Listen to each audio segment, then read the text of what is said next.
He fired her in front of everyone. Called her a thief. Called her a liar. She didn't say a single word to defend herself. She just looked at him, one long, quiet look, and something about that silence made his chest tighten in a way he couldn't explain. Then she walked out into the rain. 3 hours later, his private phone rang. It was the hospital, and the name they said wasn't his. The crystal vase shattered against the marble floor at 11:47 p.m. Everyone in the penthouse went still. Kang Jiwon stood in the center of the living room, chest heaving, jaw set like iron, pointing one finger at the woman kneeling among the broken pieces. His voice didn't rise. It never did, and that was the most terrifying thing about him. "You stole from me," he said, each word falling like a door being locked. The household staff lined the hallway in silence. No one breathed. And she knelt there, hands resting lightly among the glass shards, shoulders quiet, with a particular stillness of someone who has decided not to fight the ocean. Something about that stillness made him want to look away. Her name was Park Sooyeon, 26. 8 months in his household without a single file raised against her, not one item broken, not 1 minute late. But tonight, Kang Jiwon's personal safe had been opened, and a diamond cufflink worth more than her yearly salary was missing. The security chief arranged the evidence in a neat line on the dining table, a partial fingerprint on the safe handle, a smudge on the interior glass. Sooyeon looked at the items carefully, the way she looked at most things, quietly, as if cataloging them rather than reacting to them. Her hands, still holding the dustpan, did not tremble. Only a person watching closely would have noticed the way her eyes moved, not to the evidence, but briefly, almost imperceptibly, toward the door of the study. And then away. "Did you take it?" He was 3 feet from her now. The other maids pressed against the wall. His security chief stood ready at the door. Sooyeon raised her face slowly and looked directly at him. Those dark, careful eyes that never blinked at quite the right moments. Inside Jiwon's chest, something tightened without permission. Not guilt. Not yet. Just an echo of something unfamiliar. The barest unease of a man who has always been certain and isn't, just now, for 1 second. She placed the dustpan gently against the wall, removed her apron, folded it in a perfect square, and set it on the table beside the evidence. "I understand," she said softly. That was all. No tears, no protests, no pleading. And he watched her walk to the door, that folded apron on the table between them like an accusation he couldn't name. Kang Jiwon was not a man who raised his voice at the wrong moments. He had built his empire on calculated silence, on the pause before a decision, on the cold space between threat and action. At 35, he controlled 3 legitimate conglomerates and 1 network that no government had yet been able to name aloud. His face had appeared on Forbes Korea twice. He had never apologized to anyone. He watched Sooyeon reach for the door handle. Then it came, a tightening in his chest, sudden and uninvited, like the echo of gratitude he hadn't expected to feel. He didn't examine it. He didn't follow it. He let her walk out, and he stood in his penthouse with 8 members of staff watching him, and he said nothing. But he did not have the folded apron removed from the table. The night swallowed her quietly. His head of security, Choi Dong-hyun, watched the lobby feed as she stepped into the rain without a jacket, without an umbrella. She had left both inside. She didn't go back. In the security room, Dong-hyun pulled up the footage from camera 3, hallway outside the study, 9:52 p.m., not because he doubted the boss's decision, but because something nagged at him like a thread pulled loose. He lit a cigarette. He leaned toward the screen. And then he saw it. Sooyeon crouching at the base of the study door, sliding a small white envelope through the gap beneath it, looking left and right before she stood. She was not stealing. She was leaving something behind. He paused the frame. He took one slow drag from his cigarette. And then he picked up the phone. Jiwon stood at the floor-to-ceiling window of his penthouse, watching the city below. The rain was turning the streets into rivers of reflected light. His phone buzzed, 3 business alerts he ignored. The room behind him was very quiet for a room that had been full of noise an hour ago. In the silence, the folded apron caught his eye again. He had told himself twice to have someone move it. Both times he had said nothing. He poured a glass of water, set it down untouched. Outside, a bus moved through the intersection below, its headlights briefly illuminating the wet pavement. He thought of the way she had looked at him before she left. Not with anger, not with fear, with something patient and undefeated that he found, now that he was alone, difficult to stop thinking about. Park Sooyeon had learned to disappear before she learned to be herself. Growing up in Incheon with her grandmother and a hospital bill that renewed every quarter like a subscription to grief, she had understood early that survival did not announce itself. It just showed up, quietly, and did the work. She had abandoned a nursing certification halfway through because the night shifts conflicted with her grandmother's care schedule. She had worked 3 jobs in 1 year. She had learned to find the cheapest ingredient that still tasted like something real, and she had learned to fold a blanket so that one side stayed warm through a cold night. The housekeeping position at the Kang estate had felt like a door opening. She had promised herself 1 year, just 1 year, and the debt would breathe again. She was 8 months in. What no one in that penthouse knew, what she had told no one, was that 3 weeks ago, she had found him. Collapsed on the study floor at 2 a.m., his face the color of old paper, one hand pressed to his chest, breathing in short, shallow pulls. She had not screamed. She had checked his pulse with the trained hands of someone who'd studied nursing and never stopped using what she'd learned. She had loosened his collar, opened the window for air, and called an ambulance under a private alias so no news would leak. She had ridden in the ambulance beside him. At the hospital intake desk, when the nurse asked who she was, she had said, without hesitation, family, because there was no one else coming. She had known that by the silence of his phone all through the ride. She had signed the treatment authorization form herself. Dr. Han, a careful, serious man, had asked her twice if she was truly family. Each time she had said yes, without blinking. She had waited 6 hours in a plastic chair in a hallway that smelled of disinfectant and old coffee, watching the clock above the nurse's station. When Jiwon woke in the private room, she was already gone. She had taken a taxi back before dawn, changed her uniform, and started breakfast at the usual hour as if she had slept a full night. She told herself it wasn't devotion.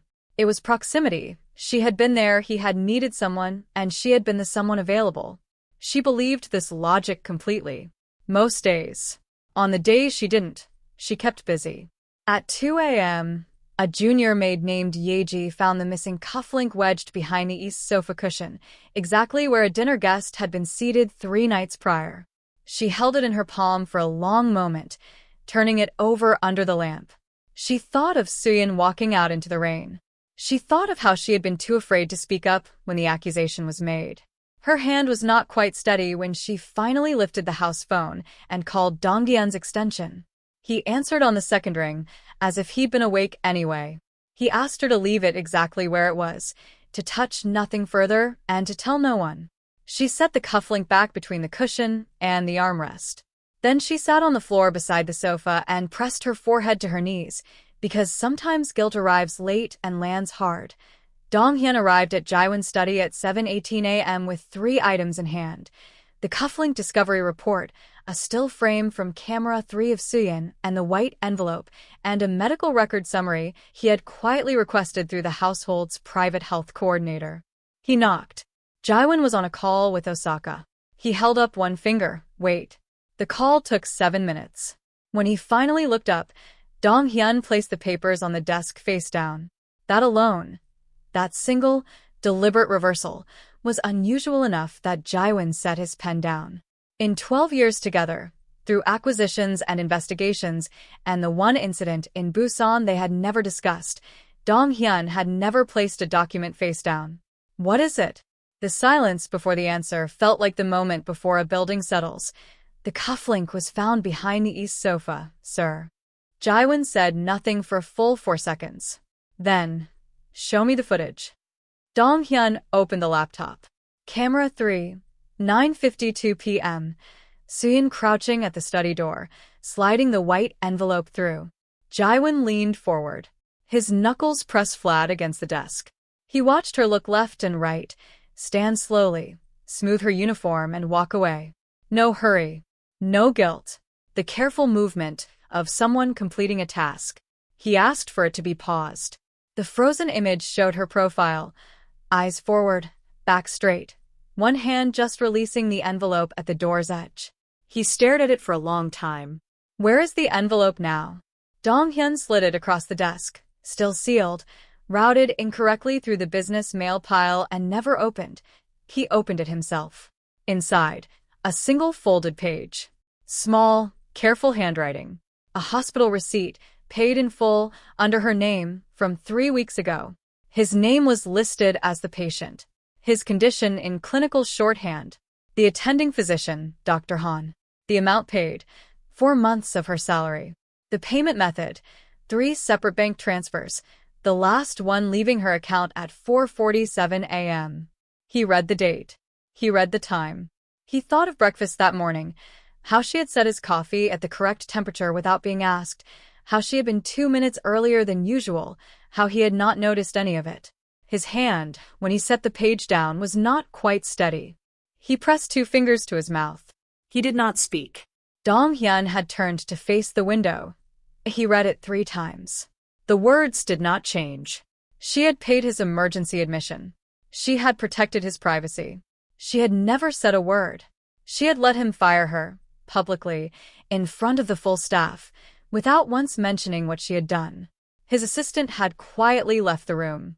The city outside was moving through an ordinary morning, taxis and commuters, and the hum of a place that did not stop for private catastrophe. Jiwon sat in his chair and felt something he had not felt since he was a boy, the particular, nauseating weight of having done something that could not simply be managed. He could buy things. He could move things. He could not make a person unknow what they knew about themselves at 4:47 a.m. alone, transferring the last of their money for someone who didn't even realize they were awake. Dr. Han called the penthouse private line at 11:58 p.m. The night concierge transferred it directly to Jiwon. The doctor's voice was measured and professional. I'm calling regarding the account under Ms. Park Sooyeon, an emergency admission from 3 weeks ago. The second installment on that account has lapsed. I understand this is unusual, but she listed this number as her emergency contact and I. He paused. I was concerned. She came in for follow-up today. She seemed unwell. Jiwon did not move. His hand had frozen around the phone. He was aware, in a distant way, of the sound of rain beginning against the window. She paid someone else's bill, he said. The words came out flat and precise, the way a man speaks when he is keeping himself very controlled. Yes, the doctor said quietly. Dr. Han confirmed it plainly. The bill had been for a patient named Kang, a private admission. She had paid the first installment from her savings. The second installment, which she could no longer cover, had brought her account into delinquency. She had visited the clinic today with dizziness and fatigue, and when asked about meals had smiled and said she was managing. She had refused assistance. She had walked home. She had left the penthouse number as her emergency contact because she had no one else to put on the form. Jiwon's jaw was very tight. He was standing before the call finished. His coat was already in his hand before Dong-hyun turned around from the window. Dong-hyun said nothing. He simply moved to the door and held it open. She was renting a room in a narrow building near Hongdae that smelled of instant noodles and old plaster. The landlady pointed up 3 flights without looking away from her television. He climbed the stairs alone. The door to room 307 had a small laminated name card, P. Sooyeon, and a single scuff mark near the bottom, as if she kicked it open when her hands were full. He stood in the hallway for longer than he expected to. The fluorescent light above him buzzed unevenly. Through the wall, someone's television played a late drama at low volume. Down on the street 3 floors below, a motorbike horn. A laughing couple. The small persistent noise of a city that doesn't stop. He pressed his knuckles against the door, then pulled them back, then knocked at a pause. Slow footsteps. The door opened 2 inches on its chain. Her face appeared in the gap, and for one unguarded breath, her expression was pure. Open shock, the kind that can't be performed. Then it settled. I don't need anything. Her voice was careful. not cold. Just the particular carefulness of someone who has learned that openness costs things they can't always afford. He pressed one hand flat against the door, not pushing, just resting there, as if it were a surface he needed to feel. The cufflink was found behind the sofa, he said. Silence. Long enough for a car to pass outside, and for the fluorescent light to flicker once. I know, she whispered. Her fingers found the edge of the door frame and wrapped around it, the way a person holds something when they need to keep their hands from trembling. You paid for, please go. He closed his eyes for a moment. This was the part where, in any other situation, he would recalibrate, find the leverage, locate the angle, move the conversation where he needed it. But there was no angle here. There was only a door, and a woman on the other side of it who had given him 4 months of her salary and then let him humiliate her without saying a word. He sat down on the floor of the hallway, back against the opposite wall, coat pooling around him. He heard, after a long pause, the sound of her sitting too, the soft, careful settle of someone lowering themselves against the other side of the same door. 2 people. 1 piece of wood between them. I don't know how to apologize, he said quietly. Her voice came back, smaller than before. I know. This time it sounded different. Not resigned. Almost gentle. He came back the next morning. And the morning after that. The first time he left medicine from the clinic at the door in a paper bag, no note. The second time, groceries. He had asked Donghyun what she ate and Donghyun had said he didn't know, so Jiwon had bought things that kept. Rice, good tea, fruit, 1 small bar of chocolate because he remembered seeing her pause at the kitchen counter once over something sweet. The third time, he left an envelope. Inside, a check covering her debt and 3 months more. She didn't cash it. She returned it under his Itaewon apartment door. He had been staying there instead of the penthouse, and he had not explained that to anyone either. On the check's back, in her small handwriting, "This isn't what I want from you." He had that line framed. He told no one. It sat on his desk in the Itaewon apartment beside the hospital receipt, and he looked at both every morning before answering any message or making any call. His assistant noticed he had stopped scheduling meetings before 9 a.m. His business partners noticed he listened longer before speaking, a small change that made large differences. Donghyun noticed something that was harder to name, that the man he worked for was becoming quieter in a different way than before. Before, the silence had been strategic. Now, it was something closer to listening. He said nothing about any of this. He simply kept the car ready, as always, and waited to be needed. She had taken a part-time position at a neighborhood clinic, filing records and assisting intake. On the 3rd week, sorting old admissions, her fingers landed on a familiar form. Kang Jiwon. The night she had signed for him. She turned the page slowly. Under relationship to patient she had written in her own careful hand. Family. She stared at the word for a long time. Outside, a truck reversed in the street below. A child laughed somewhere past the window. She thought about what it meant to write a word that wasn't true and have it turn, quietly, over months, into something you couldn't cleanly deny. She closed the file, returned it to its place. When she sat back down at the intake desk, her chest felt different. Not lighter, not heavier. Just more honest than it had been that morning. He came to the clinic on a Thursday. No call ahead. He stood at the intake counter in a coat that cost more than the clinic's monthly utilities, and when she looked up, every rehearsed and reasonable thing inside her went very quiet.